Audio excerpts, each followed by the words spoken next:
Our gospel today comes from the Gospel of Luke, and there we read, "When some were speaking about the temple, how it was adorned with beautiful stones and gifts dedicated to God, Jesus said, 'As for these things that you see, the days will come when not one stone will be left upon another, all will be thrown down.' They asked him, 'Teacher, when will this be, and what will be the sign that this is about to take place?' And he said, 'Beware that you are not led astray. For many will come in my name and say, I am he, and the time is near.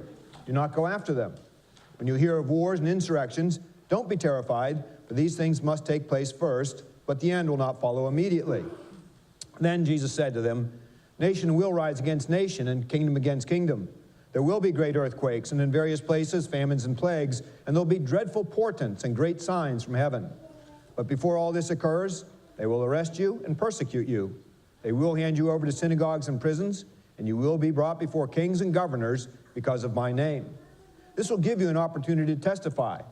So make up your minds not to prepare your defense in advance, for I will give you words and a wisdom that none of your opponents will be able to withstand or contradict. You will be betrayed even by parents and brothers, by relatives and friends, and they will put some of you to death. You will be hated by all those because of my name, but not a hair of your head will perish. By your endurance, you will gain your souls.'" Let us pray. The Lord, may your words only be spoken and your words only heard. We do ask this all for your love's precious sake. Amen.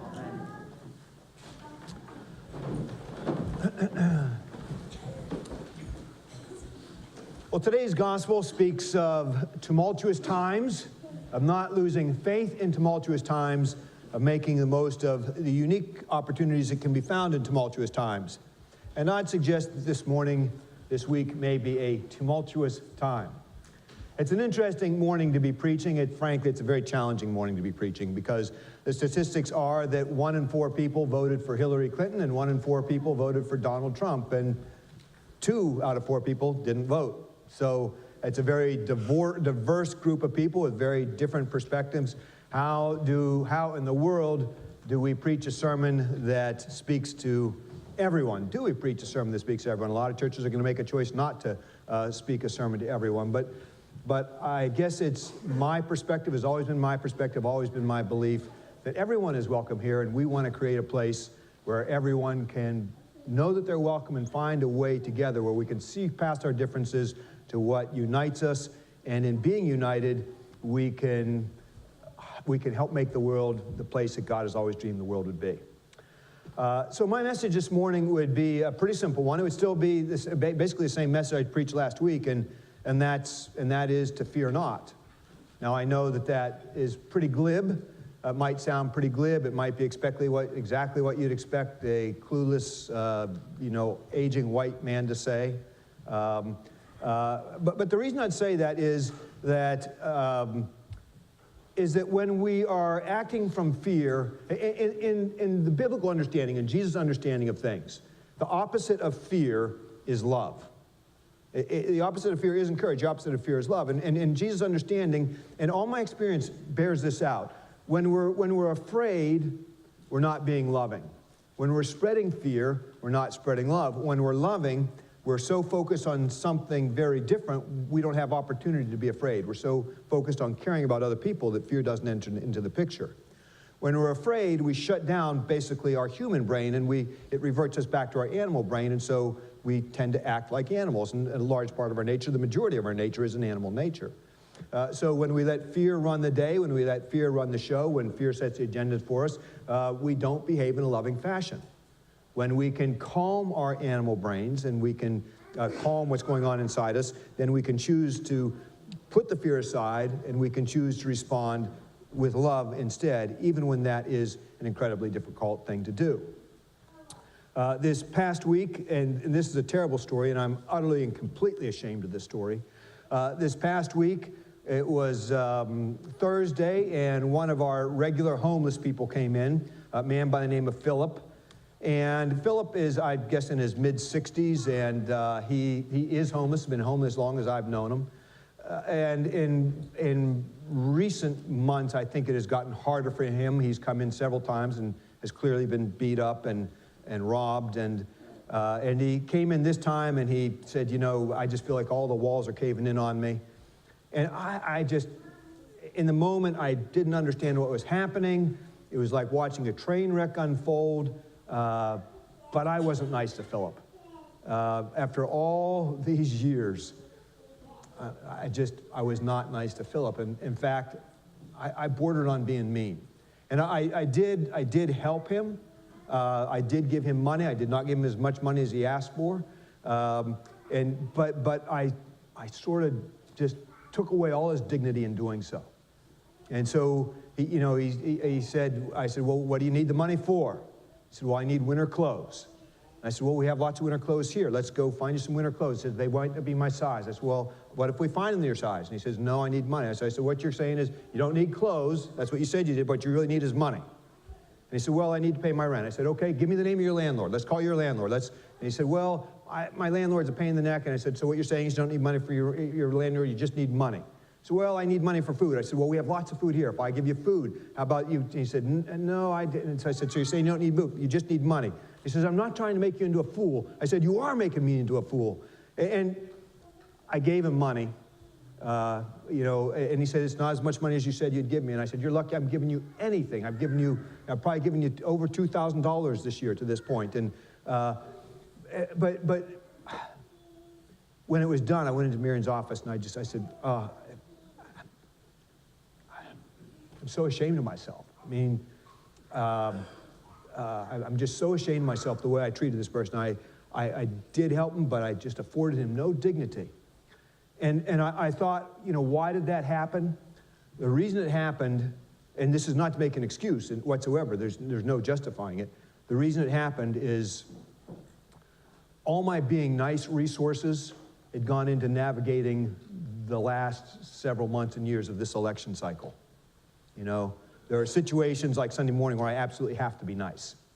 And so all my being nice energy had gone into being nice in the situation. And so when I got to this situation where I didn't have to be nice, and as terrible as this is to say, where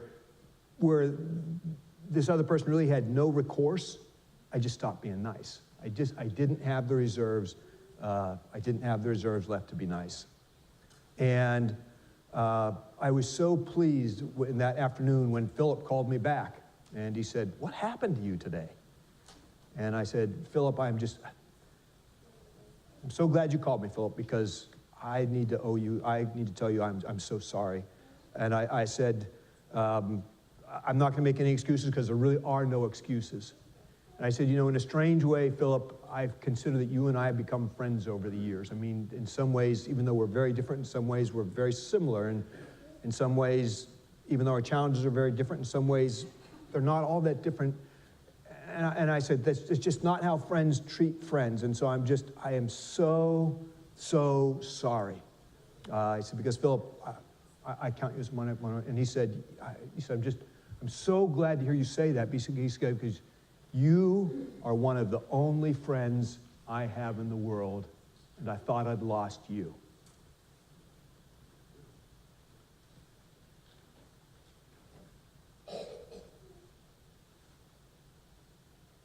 I'm just not prepared for that to continue to be the case. And so, we all thought the election cycle, actually I think all of us knew it wasn't going to be over when this election was over. But we all looked for the day when it would be over, except that it hasn't been over. In fact, the vitriol and everything has only increased.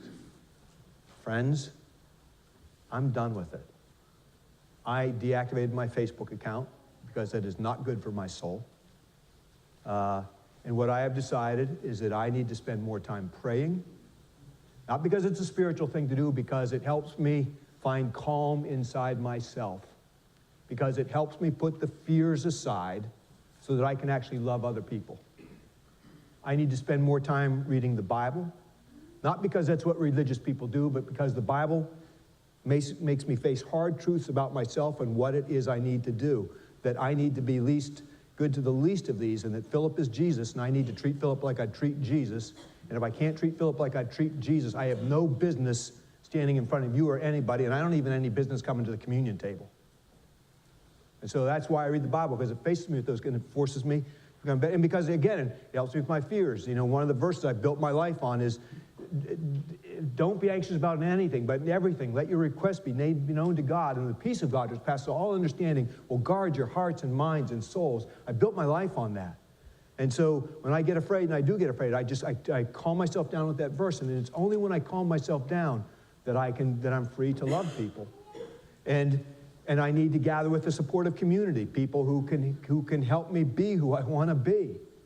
And so our spiritual practices just become so important. They're so important to me.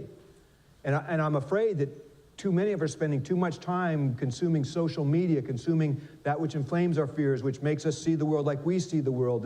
Instead of spending time praying, instead of spending time reading the Bible, and gathering time with a diverse faith community. Again, 1 in 4 people voted for Hillary Clinton. 1 in 4 people voted for Donald Trump. That means that there's people all around you this morning who voted different than you are. And I am sorry, but I refuse to believe that they're all bad people. In fact, it is my firm belief that not much has changed since the election in terms of the American people, and the vast majority of us are good people. But we've got to stop accepting the narratives that everybody's handing us that makes anybody who's different from us a villain, because most of them aren't. And so to continue to engage in that process, which I think a lot of people continue to engage in, that diminishes, for me, that would diminish my ability to love, and it is not worth it to me. I will not allow that to happen. And I hope you will not allow that to happen either. And so I would say fear not, because when we're acting out of fear, we're not acting out of love, and the great call for us as Christians is to act out of love. It's not easy. In fact, it's incredibly hard. But that is the call. Hate is always wrong wherever it's seen. And we've come to define hate rather broadly, and hate often in this day and age just means somebody who's different from us.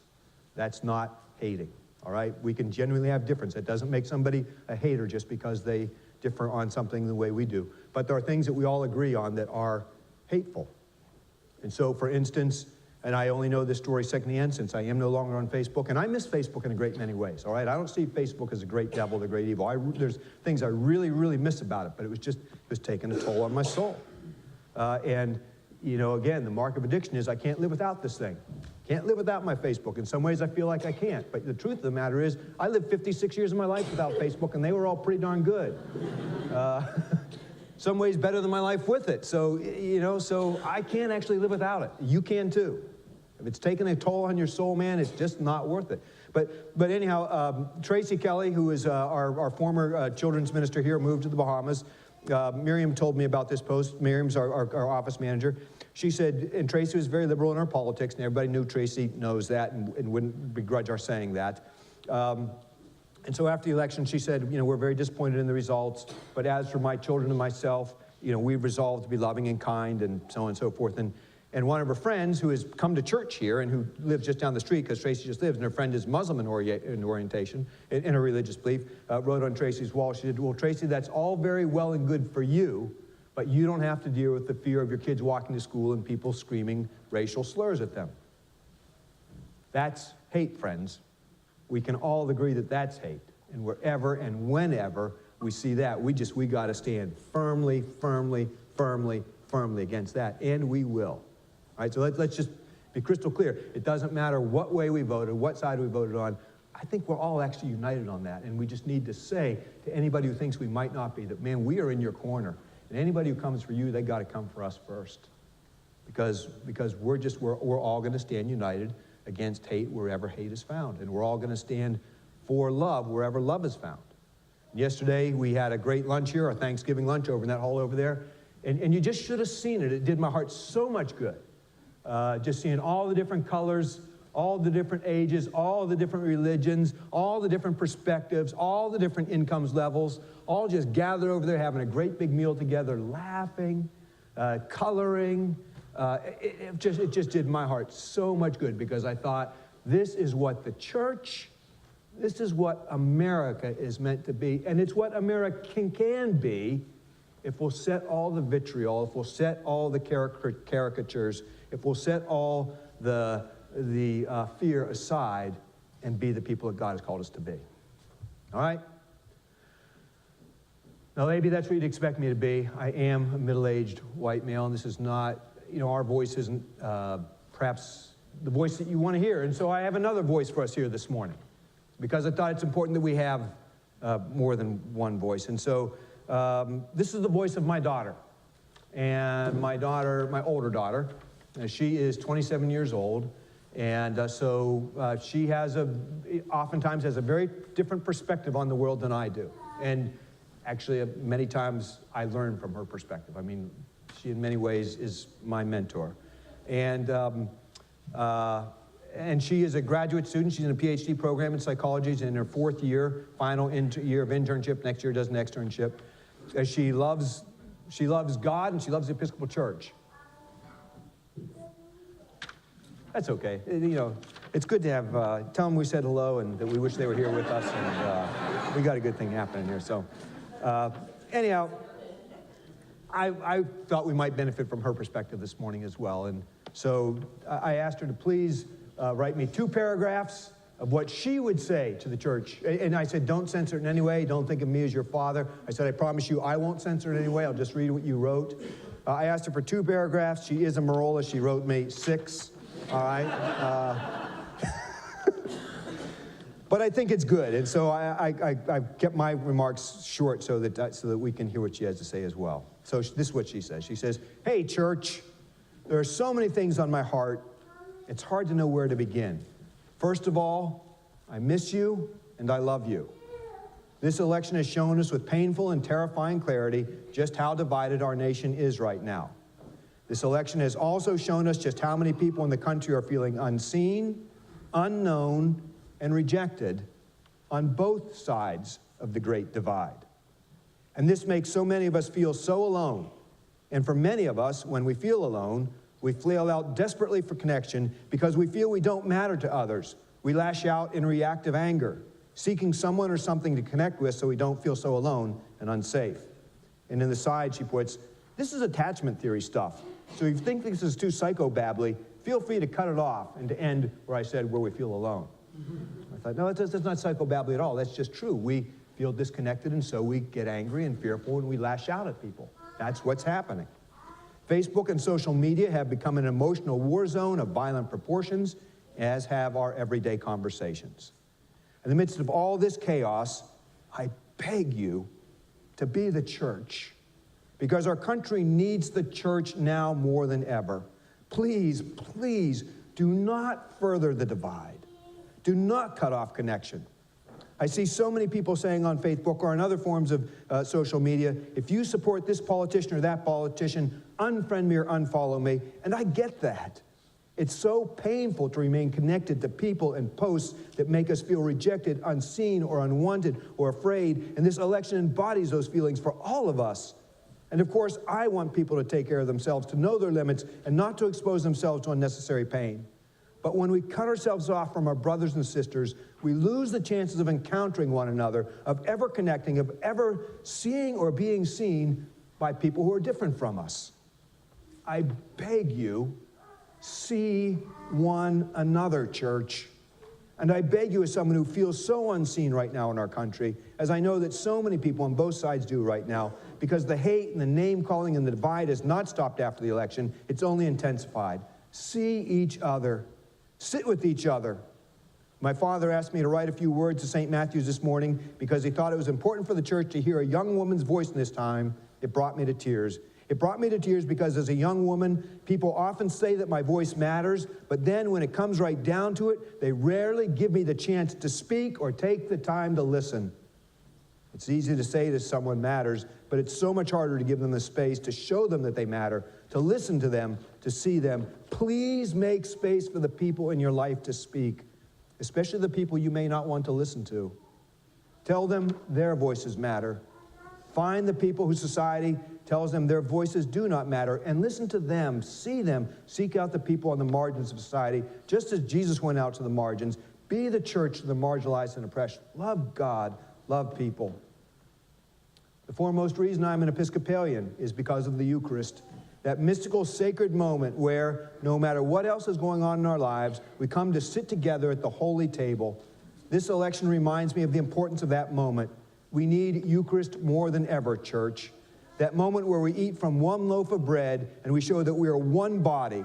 If God's mission in this world is to draw all people and all things to God's self through Jesus Christ, we need to be the church that does that. And that includes Democrats, Republicans, Independents, Muslims, Mormons, Mexicans, Native Americans, Asians, African Americans, agnostics, atheists, women, men, LGBTQ folks, everyone, everywhere in this great, big, beautiful, hurting world.